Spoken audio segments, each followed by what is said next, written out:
لا شريك له ونشهد أن سيدنا ومولانا محمدا عبده ورسوله صلى الله عليه وعلى آله وصحبه وبارك وسلم. أما بعد فأعوذ بالله من الشيطان الرجيم. بسم الله الرحمن الرحيم. يا أيها الذين آمنوا كتب عليكم الصيام كما كتب على الذين من قبلكم لعلكم تتقون. صدق الله مولانا العظيم. قابل احترام علماء کرام، معزز سامعین کرام اور پیاری مائیں اور بہن، بہت سارے موضوعات پر گفتگو کی جا سکتی ہے اور بہت سارے موضوعات پر گفتگو ہو بھی چکی ہے، اور تقریر کو بشاشت کے ساتھ سننے کا جو وقت ہوتا ہے شاید وہ گزر بھی چکا ہے. رمضان المبارک کی آمد ہے، چند دن باقی رہ گئے ہیں. مناسب معلوم ہوتا ہے کہ رمضان المبارک کے تعلق سے چند باتیں آپ کے سامنے رکھی ہیں. محترم بزرگوں اور دوستوں، آپ سبھی حضرات جانتے ہیں اور بار بار سنتے ہیں کہ یہ دنیا اللہ رب العزت نے دار الامتحان بنا کر کے پیدا کی ہے. خلق الموت والحیات لیبلوکم ایکم احسن عملا. اللہ رب العزت نے زندگی اور موت اس لیے بنائی ہے تاکہ انسان کو جانچے کہ انسانوں میں اچھے عمل کرنے والا کون ہے. تو یہ دنیا امتحان کی جگہ ہے. خواہشات کی راہیں ہیں جن پر انسان چلتا ہے تو اس کو لذت میں ملتی ہے، اس کو مزہ آتا ہے. اور شریعت کی راہ ہے، اللہ کا حکم ہے.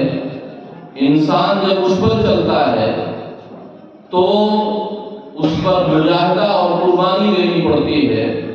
بغیر قربانی اور مجاہدے کے دین کے کام پر چلنا، دین کی راہ پر چلنا آسان نہیں ہوتا. یہی امتحان ہے انسان کے سامنے.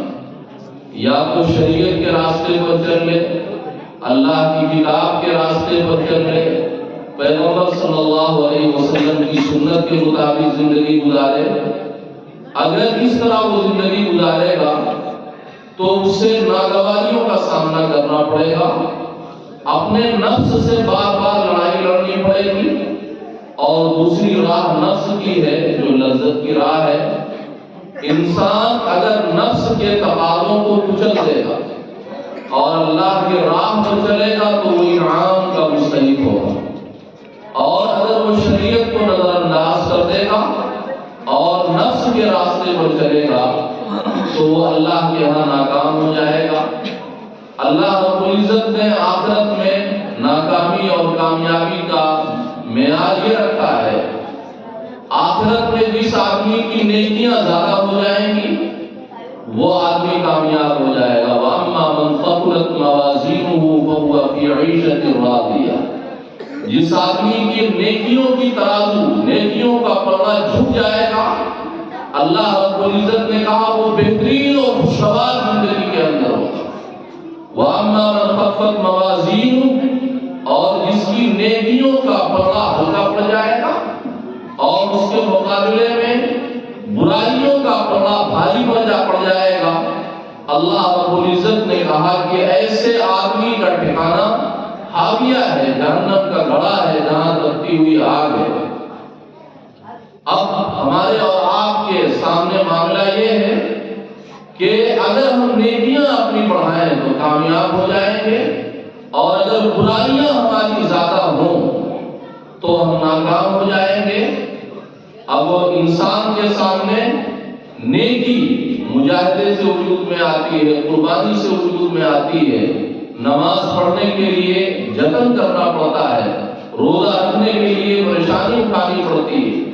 اور گناہ کا معاملہ یہ ہے کہ جہاں انسان کی توجہ ذرا سی غفلت کا شکار ہوئی، انسان سے گناہ وجود میں آ جاتا ہے.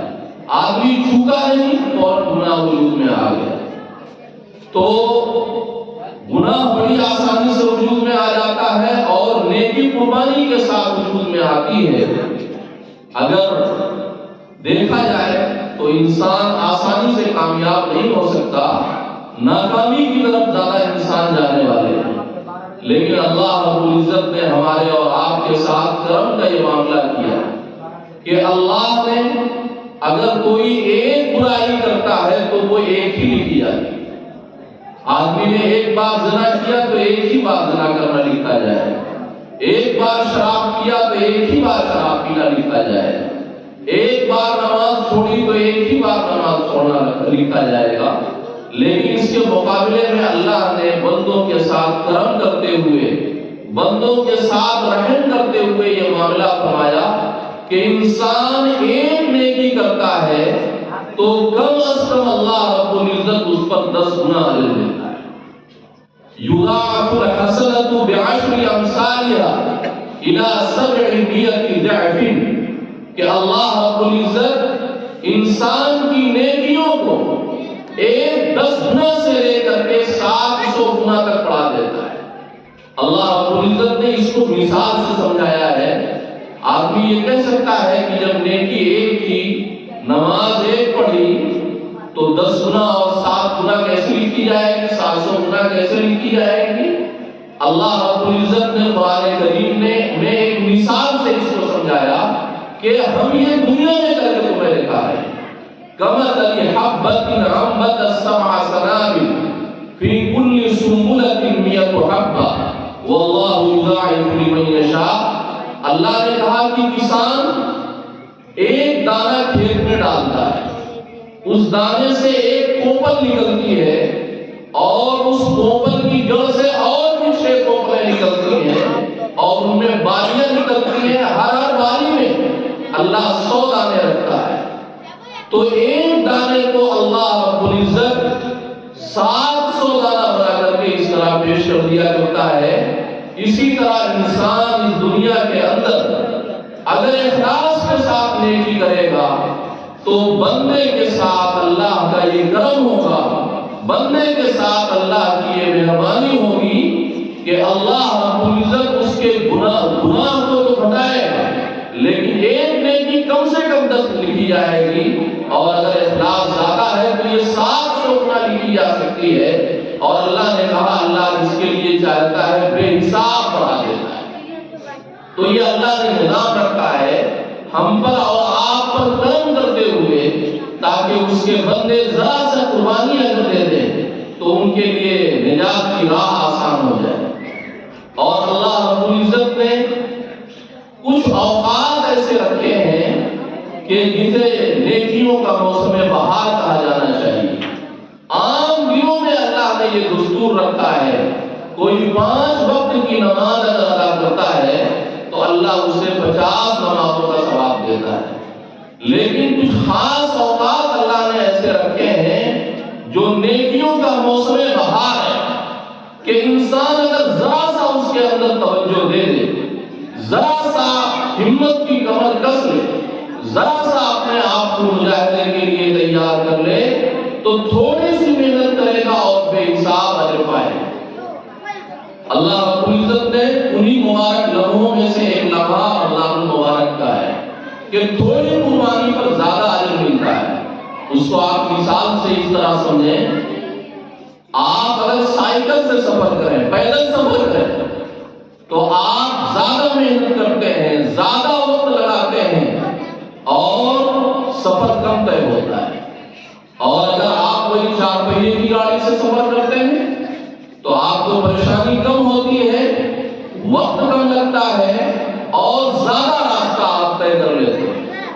اور اگر ہوائی جہاز پر آپ سفر کرنے لگے تو آپ کو اور زیادہ آرام اور زیادہ سہولتیں مہیا ہوتی ہیں، اور آپ چند گھنٹوں کے اندر ایک بر اعظم سے دوسرے بر اعظم میں داخل ہو جاتے ہیں۔ تو رمضان المبارک کا معاملہ ایسا ہی ہے کہ انسان اگر ذرا سا توجہ کر لے، انسان اگر ذرا سا کمر کس لے، اپنے آپ کو تیار کر لے تو اس کی تھوڑی سی توجہ سے بہت زیادہ نیکیاں اپنے لیے وہ سمیٹ سکتا ہے۔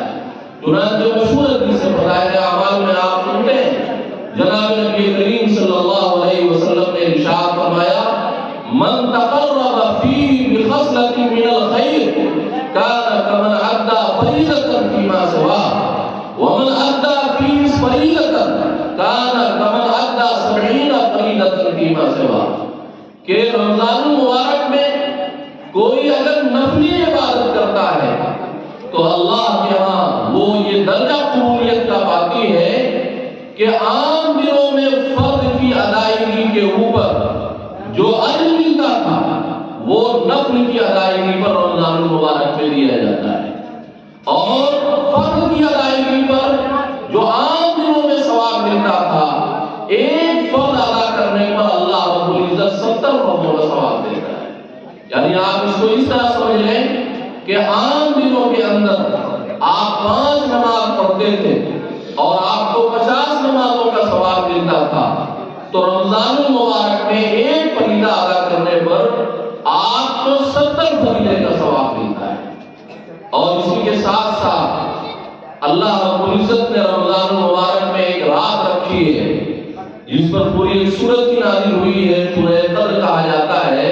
فرمایا گیا فی لیلۃ خیر من الف شہر کہ اس میں ایک رات ہے جو 1000 مہینوں سے بہتر ہے۔ 1000 مہینوں کے تقریباً 83-84 سال ہو جاتے ہیں۔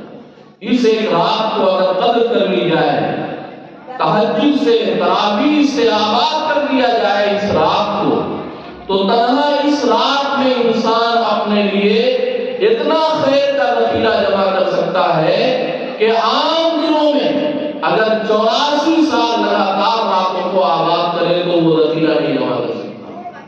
صحابہ اکرام رضی اللہ تعالیٰ عنہ کو نیکیوں کی چاہت تھی، نیکیوں کی حرص تھی۔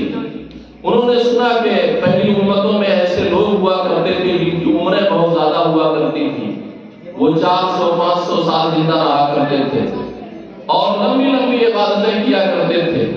صحابہ اکرام نے کہا ہمارا بھی جی چاہتا ہے کہ ہم دنیا سے کئی 100 سال کی عبادت لے کر کے جائیں، ہمارے پاس ایک لمبا ذخیرہ ہو، لیکن ہمارے ساتھ پریشانی یہ ہے کہ ہماری عمریں مختصر ہیں۔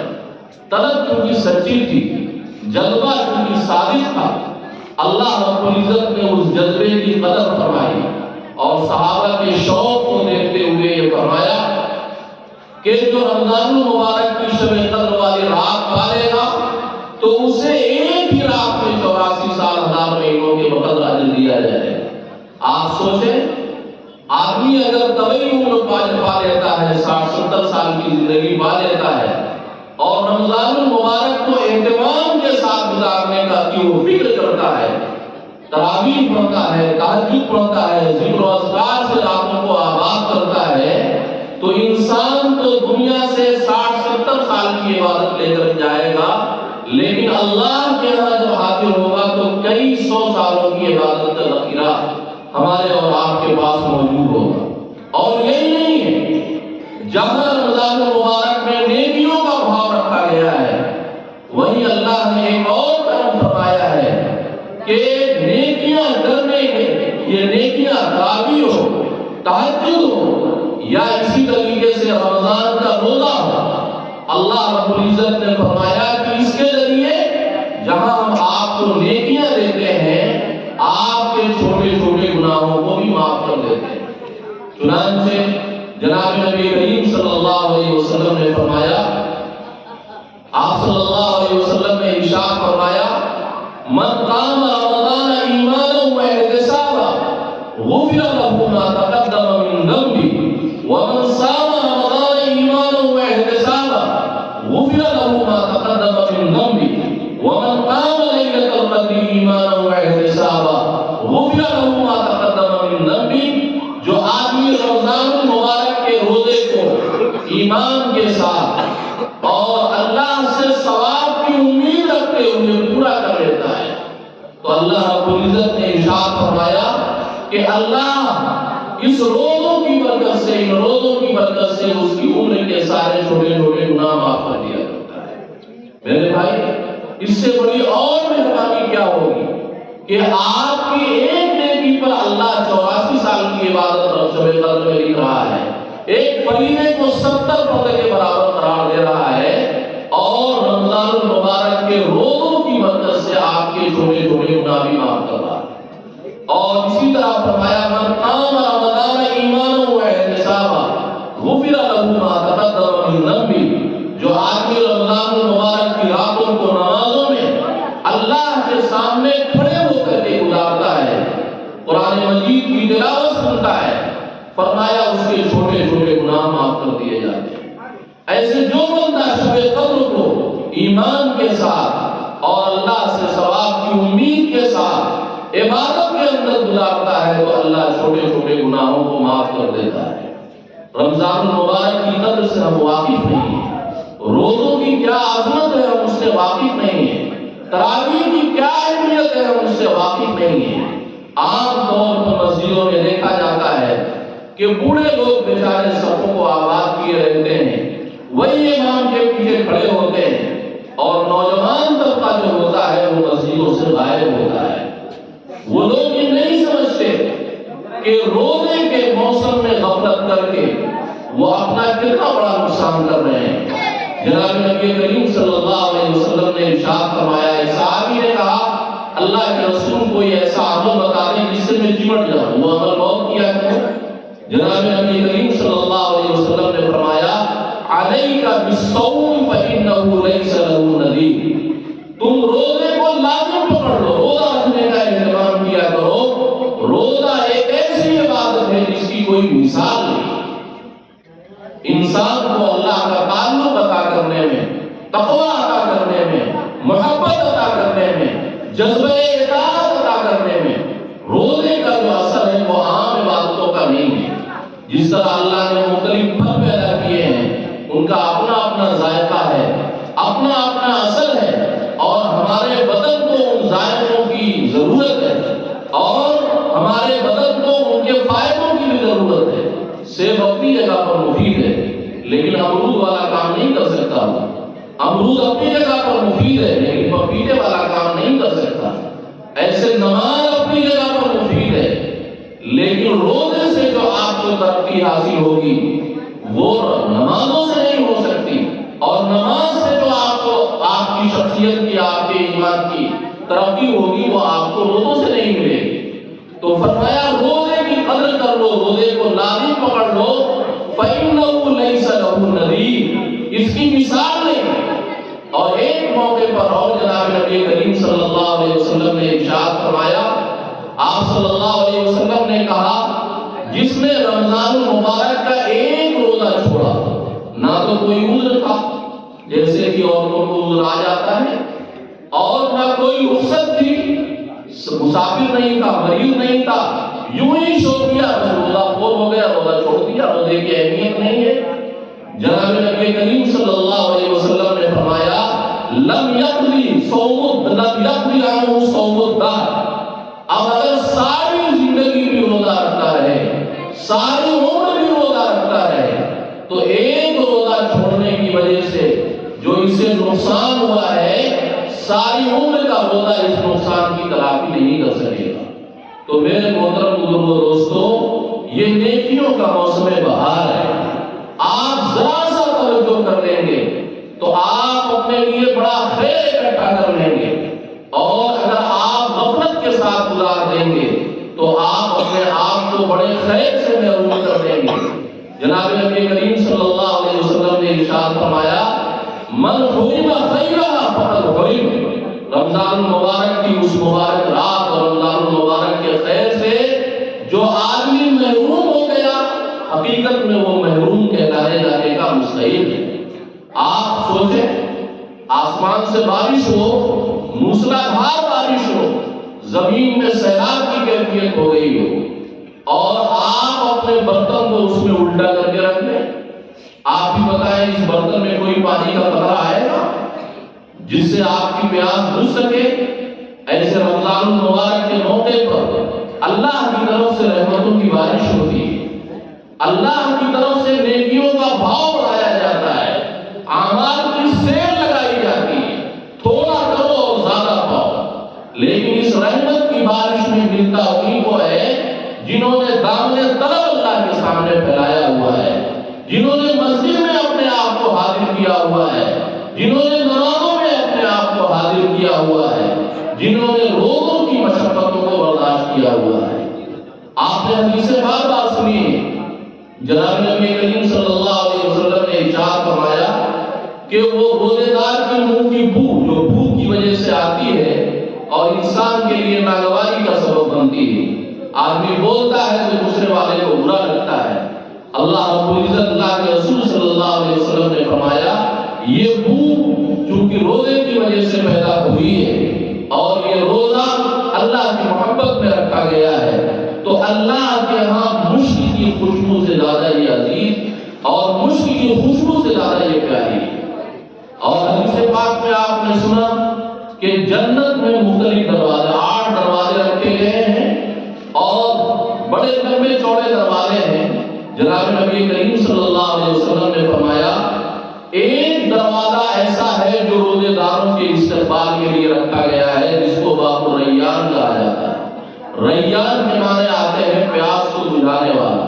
رمضان المبارک میں آپ پیاس سے دوچار ہوتے ہیں، پیاس آپ کو ستاتی ہے تو آپ کو ایسے دروازے سے استقبال کیا جائے گا کہ اس دروازے سے گزرنے والا انسان کبھی پیاس کی اذیت کو آئندہ برداشت ہی نہیں کرے گا۔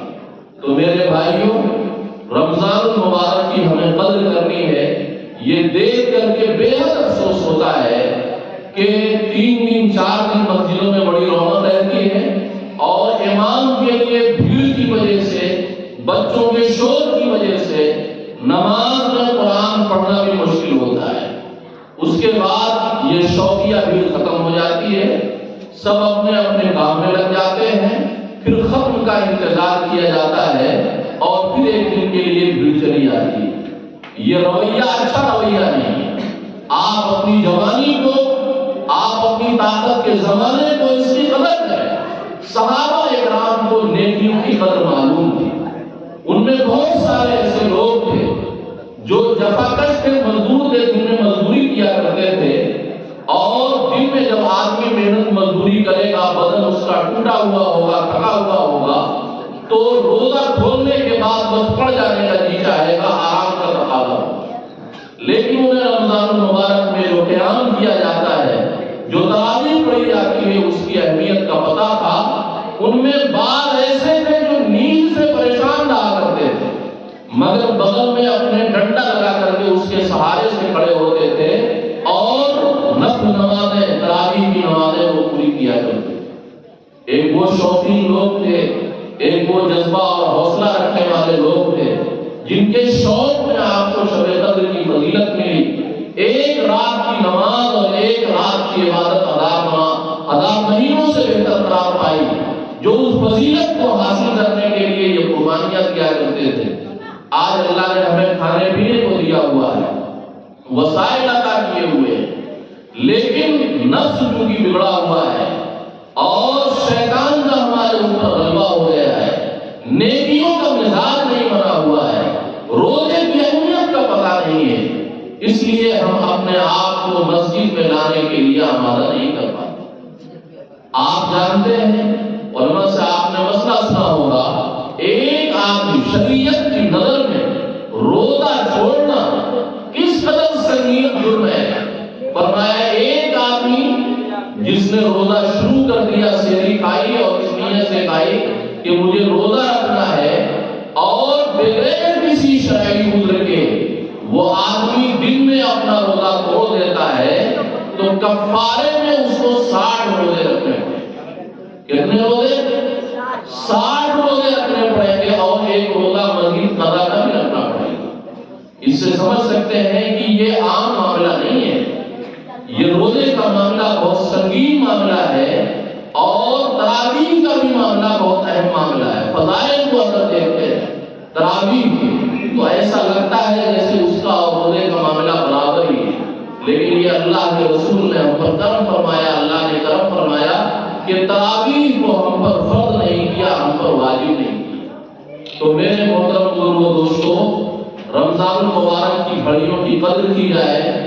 آپ اگر چند باتوں کا اہتمام کر لیں تو انشاءاللہ آپ ان لوگوں کی فہرست میں داخل ہو جائیں گے جو المبارک کی قدر کرنے والے شمار ہوتے ہیں۔